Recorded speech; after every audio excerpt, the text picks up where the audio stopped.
और उधर बीजेपी ने सोशल मीडिया प्लेटफॉर्म एक्स पर शिवसेना उद्धव ठाकरे की पहली लिस्ट जारी करने पर सवाल उठा दिए हैं। बीजेपी नेता मिहित कोतेकर का यह कहना है कि पहले शिवसेना सामना में लिस्ट जारी करती थी, अब सोशल मीडिया पर जारी कर रही है। इस समय हमारे साथ लोकसभा चुनाव के उम्मीदवार बीजेपी की तरफ से मिहित कोटेचा जी हैं, उनसे बात करते हैं। सर, जो महाविकास अघाड़ी की पहली लिस्ट आई है उस पर आपका रिएक्शन? देखिए, अभी अभी मीडिया के मार्फत ही मुझको पता चला कि शिवसेना उबाठा ने अपनी पहली लिस्ट जारी कर दी है।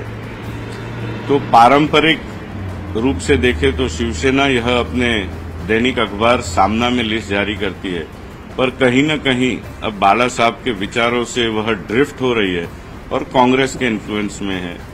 जो पुरानी परंपरा थी वो तोड़ी जा रही है और निश्चित ही इस बार ट्विटर पे हुआ है। शिवाजी पार्क में जो हमने उबाठा जी का भाषण सुना जब राहुल गांधी जी के साथ वो बैठे थे, तो पिछले 40 वर्षों से के अधिक से जब भी शिवसेना प्रमुख शिवाजी पार्क पर भाषण करते थे तो पहली लाइन होती थी, जमलेले माझे तमाम हिंदू बांधवानों। अब इस बार उसमें से हिंदू निकल गया और तमाम बांधवानों आ गया।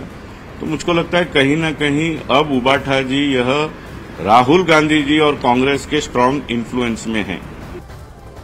और उधर सूत्रों के हवाले से खबर यह है कि महाविकास अघाड़ी में सीट बंटवारे का फॉर्मूला तय हो गया है। गठबंधन ने 2 सूरतों में सीटों का बंटवारा किया है। चलिए आपको बताते हैं कि वो 2 सूरतें क्या रहेंगी। प्रकाश अंबेडकर अगर गठबंधन में रहे तो सीटों का फॉर्मूला क्या होगा, और अगर उन्होंने गठबंधन का साथ छोड़ा तो सीटों का गणित क्या होगा। अब महाविकास अघाड़ी में सीट शेयरिंग का फॉर्मूला देख लीजिए। अगर प्रकाश अंबेडकर साथ आए तो शिवसेना उद्धव गुट को 20 सीटें दी जा सकती हैं, जबकि कांग्रेस को 14, वहीं एनसीपी को 9 सीटें जो कि शरद पवार गुट है, और वीबीए यानी कि प्रकाश अंबेडकर की जो पार्टी है उन्हें 5 सीटें दी जा सकती हैं। लेकिन अगर प्रकाश अंबेडकर साथ नहीं आते हैं तो इस सूरत में 3 पार्टियों का अलायंस होगा, जिसमें शिवसेना होगी और एनसीपी होगी और कांग्रेस होगी। और ऐसे में ये जो 5 सीटें वहां बंटनी थी ये इन तीनों में डिवाइड हो जाएंगी। और इधर महाराष्ट्र में महायुति में सीट फॉर्मूला फाइनल होने पर एनसीपी अजीत पवार गुट ने अपने 2 उम्मीदवारों के नाम जारी कर दिए हैं। रायगढ़ से सुनील तटकरे और शिवाजी राव पाटिल को शिरूर से टिकट दिया गया है। तो बड़ी अपडेट, महाराष्ट्र में महायुति में सीट फॉर्मूला फाइनल होने पर एनसीपी अजीत पवार गुट के कोटे में 2 सीटें आई हैं और ऐसे में अपने 2 उम्मीदवारों का जो नाम है वो भी जारी कर दिया गया है उनकी ओर से। रायगढ़ से सुनील तटकरे को मैदान में उतारा गया है, जबकि शिवाजी राव पाटिल को शिरूर से टिकट दिया गया।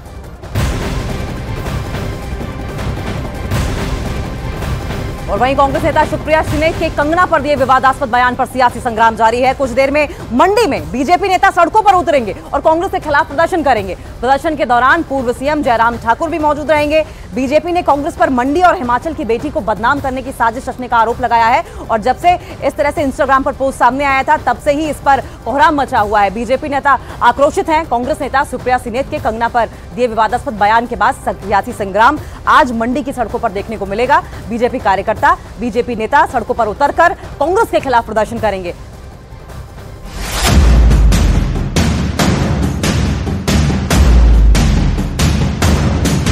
एक तस्वीर, एक लाइन का सवाल, भद्दी और भोंदी टिप्पणी कर ही नहीं सकती हूँ। बहुत ही कष्ट हमें हुआ है। कंप्लेंट उनको करनी चाहिए उनके खिलाफ।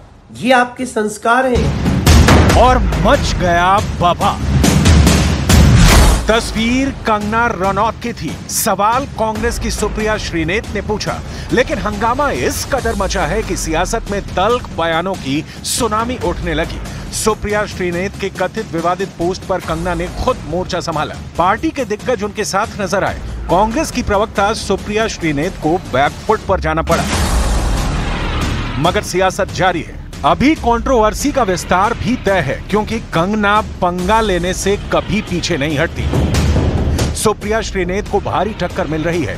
विवादित पोस्ट पर सुप्रिया की मुसीबत भी बढ़ गई है। चुनाव आयोग से लेकर राष्ट्रीय महिला आयोग तक मामला उछल गया है। मेरे फेसबुक और इंस्टाग्राम अकाउंट का एक्सेस कई लोगों के पास है। उसमें से किसी एक व्यक्ति ने आज एक बेहद घृणित और आपत्तिजनक पोस्ट की। मुझे जैसे ही पता चला मैंने सर्वप्रथम उस पोस्ट को डिलीट किया, क्योंकि जो कोई भी मुझे जानता है वो अच्छी तरह से जानता है कि मैं कभी भी किसी भी महिला के खिलाफ व्यक्तिगत भद्दी और भोंदी टिप्पणी कर ही नहीं सकती हूं। मैं इसकी घोर विरोधी हूं। किसी भी महिला को अपमानित करना, उसके सेक्सुअलाइज करना, और खासकर सबसे ज्यादा जो मुझे दुख हुआ है वो जो मंडी जिसे छोटा काशी कहा जाता है, पूरे विश्व में छोटे काशी के नाम से प्रसिद्ध है, जहाँ पे ऋषि पराशर से लेकर ऋषि मार्कंडेय जी ने तपस्या की है, उसके बारे में इतनी भद्दी टिप्पणी, तो हम सब मंडी वासी जो हैं वो बहुत ही कष्ट हमें हुआ है इस चीज को लेकर। सोशल मीडिया के तर्कश से निकले विवादित तीर ने हिमाचल बीजेपी के नेताओं को तिलमिला दिया है। हिमाचल प्रदेश के पूर्व सीएम जयराम ठाकुर ने इसे महिला के साथ ही पूरे हिमाचल का अपमान बताया। वहीं मनोज तिवारी ने भी कांग्रेस के खिलाफ हल्ला बोला है। मंडी को छोटी काशी कहा जाता है।